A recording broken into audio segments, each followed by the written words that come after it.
Jerusalem mutile haylala dini Jisu haylala dini Jisu riya Jerusalem mutile haylala dini Jisu haylala dini Jisu আমাদের এলাকায় জলবায়ু পরিবর্তনের ফলে অনেক সমস্যা হয়তো, যেমন খরার সময় প্রচুর খরা, বর্ষার সময় অনেক বর্ষা, কোনো কিছু নিয়মিত হয় না, আর ফসল নষ্ট হয়ে যায়। তখন মনে হয়তো আমাদের এটা গজব, পৃথিবী শেষ হয়ে আসছে। 15 জন নারী নিয়ে গ্রুপ তৈরি করার পরে আমরা ওনাদের কাছে পর্যায়ক্রমে সবাই ট্রেনিং নিচ্ছি। ট্রেনিং নেওয়ার পরে মনে হলো যে আমরা যা চিন্তা করতাম সেগুলো ভুল। জলবায়ু পরিবর্তনের সঙ্গে খাপ খাপে চলার জন্য যে ফসলগুলো যে সময় সহনশীল সেরকম চাষ করব, এগুলো আমরা শিখেছি। ট্রেনিং করে যে জ্ঞান আমরা অর্জন করছি সেগুলোই আমরা এখন এই নিজের সবজি খেতে ব্যবহার করছি। জলবায়ু পরিবর্তন কিভাবে আসবে সেটা আমরা বুঝে উঠতে পারিনি, এখন বুঝে উঠেছি, আমাদের জীবন জীবিকা অর্জন করছি, এই জন্যই আমাদেরকে এগুলো ভালো লাগছে। রাজশাহীর গোদাগাড়ী উপজেলার দেওপাড়া ইউনিয়নের অলিভিয়া বিশ্বাসের মতো অনেক আদিবাসী নারী এখন জলবায়ু পরিবর্তনজনিত ঝুঁকির সাথে সংগ্রাম করে তাদের জীবন জীবিকা সুনিশ্চিত করতে পারছেন। অথচ কিছুদিন আগেও উত্তর পশ্চিম বাংলাদেশের বারিন্দ অঞ্চলে তীব্র খরা আর অনিয়মিত বৃষ্টিপাতের কারণে প্রায়শই ফসলের ব্যাপক ক্ষতি হয়েছে। এই সংকটের সবচেয়ে বড় প্রভাব পড়েছিল কৃষি নির্ভর আদিবাসী নারীদের জীবনে। কিন্তু জলবায়ু সম্পর্কিত প্ল্যাটফর্মগুলোতে সিদ্ধান্ত নেওয়ার ক্ষেত্রে তাদের অংশগ্রহণ প্রায়ই অনুপস্থিত ছিল। এমন সংকটময় বাস্তবতায় অক্সফ্যাম ইন বাংলাদেশের সহায়তায় association for community development ACD এর তত্ত্বাবধানে কাল্টিভেটিং চেঞ্জ প্রকল্পের আওতায় রাজশাহীর তানোর উপজেলার চান্দুরিয়া ইউনিয়ন ও গোদাগাড়ী উপজেলার দেওপাড়া ইউনিয়নে গড়ে উঠেছে ফ্লো 3R কৃষি জ্ঞান কেন্দ্র। এই কৃষি জ্ঞান কেন্দ্রের মধ্য দিয়ে আদিবাসী নারী যে কৃষকরা রয়েছেন তাদের জীবন জীবিকায় যাতে ইতিবাচক পরিবর্তন ঘটানো যায় সেটি নিয়ে মূলত আমরা কাজ করছি।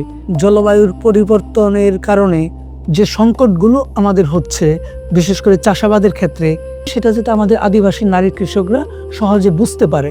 এই আদিবাসী নারী কৃষকদেরকে প্রশিক্ষণের আওতায় যদি আমরা নিয়ে আসতে পারি তাহলে তাদের মধ্য দিয়ে কিন্তু বহুগুণে আমরা ইতিবাচক ফলাফল অর্জন করব। ফ্লো 3R কৃষি জ্ঞান কেন্দ্র এটি শুধু প্রশিক্ষণের জায়গা নয়, এটি স্থানীয় মানুষের জ্ঞান, সিদ্ধান্ত ও নেতৃত্বের প্ল্যাটফর্ম। আমরা এখানে এসে কৃষির ওপর জ্ঞান অর্জন করি, টেলিভিশনের মাধ্যমে, তারপর পোস্টারের মাধ্যমে 10 জনের মুখ থেকে 10 রকম কথা আমরা শুনতে পাই বিভিন্ন সমাধানের, তাই ভালো লাগে। নারীরা এখন নিজেদের কৃষি সমস্যা নিয়ে উঠোন বৈঠকে আলোচনা করছেন, সমাধানের পথ বের করছেন। আমরা এখানে আসছি নারী দলের মাসিক সভা করার জন্য। এখানে আমরা নিজেদের সমস্যাগুলো নিয়ে পরস্পর আলোচনা করি এবং ACD থেকে আমরা যেই প্রশিক্ষণ পাইছি সেই প্রশিক্ষণের মাধ্যমে আমরা চেষ্টা করি নিজেদের সমস্যাগুলো সমাধান করার জন্য। মানুষ তো একা চলতে পারে না, দলগতভাবে আমি যেটা পারি না অন্যজনের সহায়তা ওইটা করতে চেষ্টা করি, ওইটার জন্যই আমরা দলবদ্ধভাবে কাজ করি। দেশি বীজ ও শস্য সংরক্ষণ, জৈব পদ্ধতিতে চাষ, পানি কম ব্যবহার করে ফসল উৎপাদন সহ বিভিন্ন বিষয়ে আদিবাসী নারীরা প্রজন্মের পর প্রজন্ম তাদের কৃষি জ্ঞান কাজে লাগাচ্ছেন।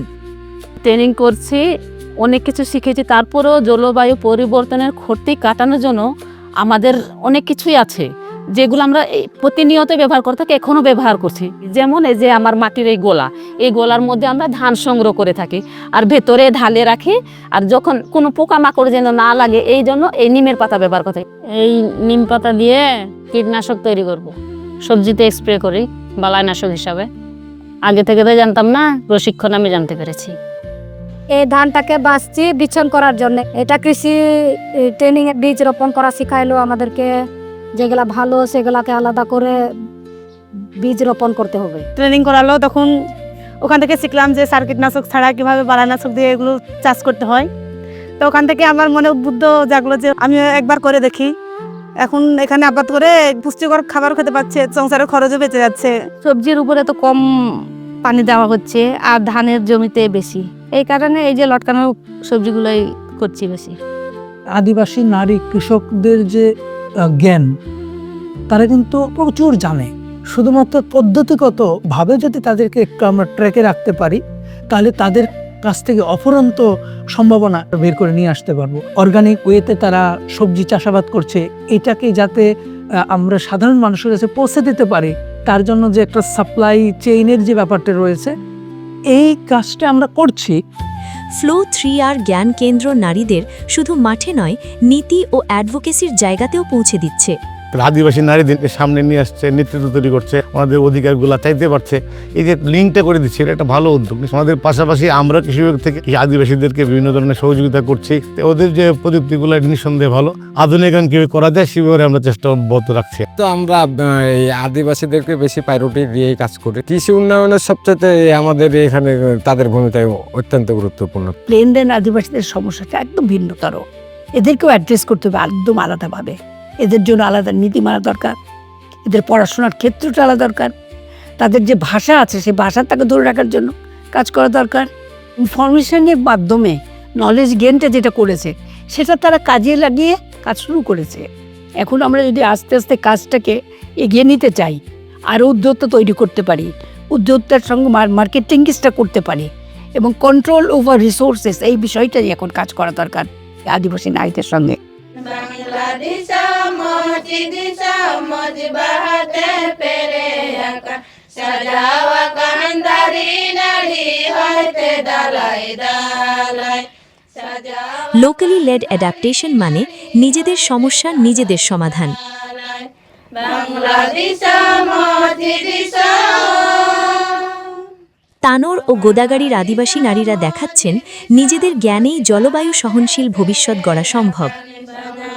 কান্দারি নারী হইতে দালাই দালাই বই হইলে উড়ু গেলে হইতে রাড়াকান রস্কা ফিনালি পিছেড়ে উড়ো বাড়াই কান দারি ডোরে আই মালিকান বাহা বাহা কান সাজাওয়া কান্দারি নারী হইতে দালাই দালাই সাজাওয়া